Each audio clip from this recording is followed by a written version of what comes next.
Audiobook do Livro dos Espíritos.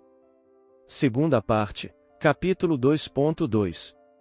A alma, questões 134 a 146.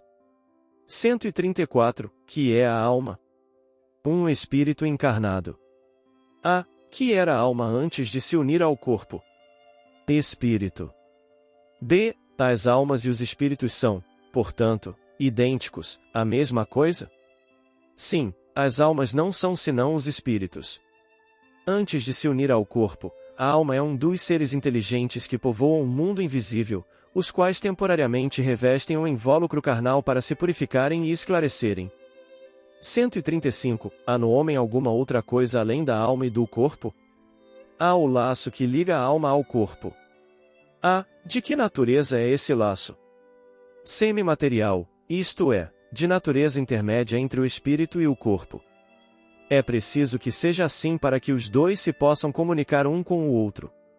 Por meio desse laço é que o espírito atua sobre a matéria e reciprocamente. O homem é, portanto, formado de três partes essenciais, e primeiro, o corpo ou ser material, análogo ao dos animais e animado pelo mesmo princípio vital; segundo, a alma, espírito encarnado que tem no corpo a sua habitação; terceiro, o princípio intermediário, ou perispírito, substância semimaterial que serve de primeiro envoltório ao espírito e liga a alma ao corpo. Tal, num fruto, o germe, o perisperma e a casca. 136. A alma independe do princípio vital? O corpo não é mais do que envoltório, repetimos-lo constantemente. A. Pode o corpo existir sem a alma? Pode, entretanto, desde que cessa a vida do corpo, a alma o abandona. Antes do nascimento, ainda não há união definitiva entre a alma e o corpo, enquanto que, depois de essa união se haver estabelecido, a morte do corpo rompe os laços que o prendem à alma e esta o abandona. A vida orgânica pode animar um corpo sem alma, mas a alma não pode habitar um corpo privado de vida orgânica. B. Que seria o nosso corpo, se não tivesse alma? Simples massa de carne sem inteligência, tudo o que quiserdes, exceto um homem. 137. Um espírito pode encarnar a um tempo em dois corpos diferentes? Não, o espírito é indivisível e não pode animar simultaneamente dois seres distintos. Ver, em O Livro dos Médiuns, o capítulo 7º, da bicorporeidade e da transfiguração a ponto.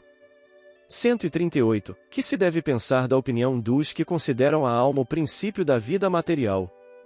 É uma questão de palavras, com que nada temos. Começai por vos entenderdes mutuamente. 139. Alguns espíritos, e antes deles, alguns filósofos definiram a alma como sendo uma centelha anímica emanada do grande todo. Por que essa contradição? Não há contradição.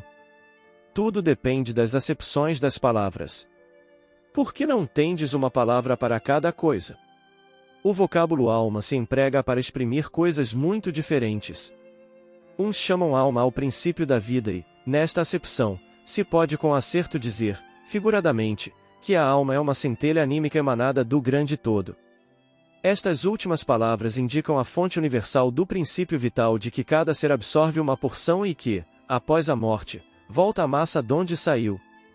Essa ideia de nenhum modo exclui a de um ser moral, distinto, independente da matéria e que conserva a sua individualidade. A esse ser, igualmente, se dá o nome de alma e nesta acepção é que se pode dizer que a alma é um espírito encarnado. Dando da alma definições diversas, os espíritos falaram de acordo com o modo por que aplicavam a palavra e com as ideias terrenas de que ainda estavam mais ou menos imbuídos. Isto resulta da deficiência da linguagem humana, que não dispõe de uma palavra para cada ideia, donde uma imensidade de equívocos e discussões. Eis porque os espíritos superiores nos dizem que primeiro nos entendamos acerca das palavras. 140. Que se deve pensar da teoria da alma subdividida em tantas partes quantos são os músculos e presidindo assim a cada uma das funções do corpo? Ainda isto depende do sentido que se empreste à palavra alma. Se se entende por alma o fluido vital, essa teoria tem razão de ser; se se entende por alma o espírito encarnado, é errônea. Já dissemos que o espírito é indivisível. Ele imprime movimento aos órgãos, servindo-se do fluido intermediário, sem que para isso se divida. Entretanto, alguns espíritos deram essa definição. Os espíritos ignorantes podem tomar o efeito pela causa. A alma atua por intermédio dos órgãos e os órgãos são animados pelo fluido vital, que por ele se reparte, existindo em maior abundância nos que são centros ou focos de movimento. Esta explicação, porém, não procede, desde que se considere a alma como sendo o espírito que habita o corpo durante a vida e o deixa por ocasião da morte. 141. Há alguma coisa de verdadeiro na opinião dos que pretendem que a alma é exterior ao corpo e o circunvolve? A alma não se acha encerrada no corpo, qual pássaro numa gaiola. Irradia e se manifesta exteriormente, como a luz através de um globo de vidro, ou como o som em torno de um centro de sonoridade. Neste sentido se pode dizer que ela é exterior, sem que por isso constitua o envoltório do corpo. A alma tem dois invólucros. Sutil e leve, que é o primeiro, ao qual chamas perispírito, outro, grosseiro, material e pesado, o corpo.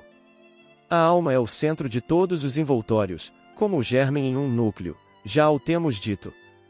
142. Que dizeis dessa outra teoria segundo a qual a alma, numa criança, se vai completando a cada período da vida?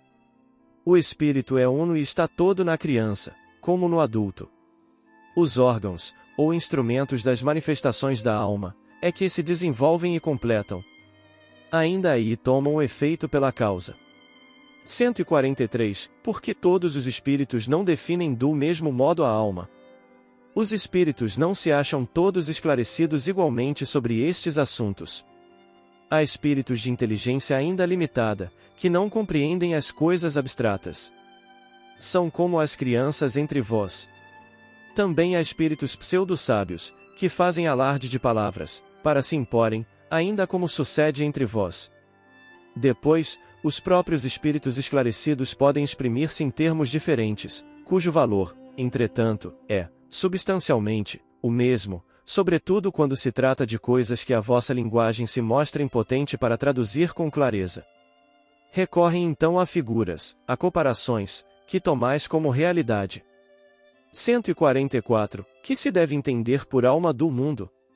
O princípio universal da vida e da inteligência, do qual nascem as individualidades. Mas, os que se servem dessa expressão não se compreendem, as mais das vezes, uns aos outros. O termo alma é tão elástico que cada um o interpreta ao sabor de suas fantasias. Também à terra hão atribuído uma alma.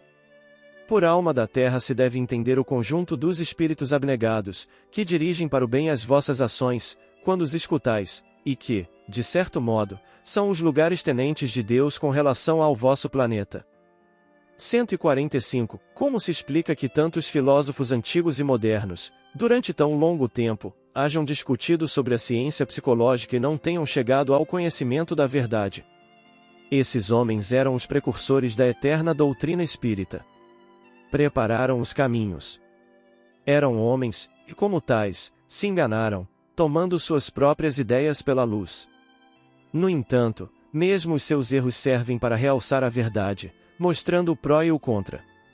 Demais, entre esses erros se encontram grandes verdades que um estudo comparativo torna apreensíveis. 146. A alma tem, no corpo, sede determinada e circunscrita? Não, porém, nos grandes gênios, em todos os que pensam muito, ela reside mais particularmente na cabeça, ao passo que ocupa principalmente o coração naqueles que muito sentem e cujas ações têm todas por objeto a humanidade. Que se deve pensar da opinião dos que situam a alma num centro vital? Quer isso dizer que o espírito habita de preferência essa parte do vosso organismo, por ser aí o ponto de convergência de todas as sensações? Os que a situam no que consideram o centro da vitalidade, esses a confundem com o fluido ou princípio vital. Pode, todavia, dizer-se que a sede da alma se encontra especialmente nos órgãos que servem para as manifestações intelectuais e morais.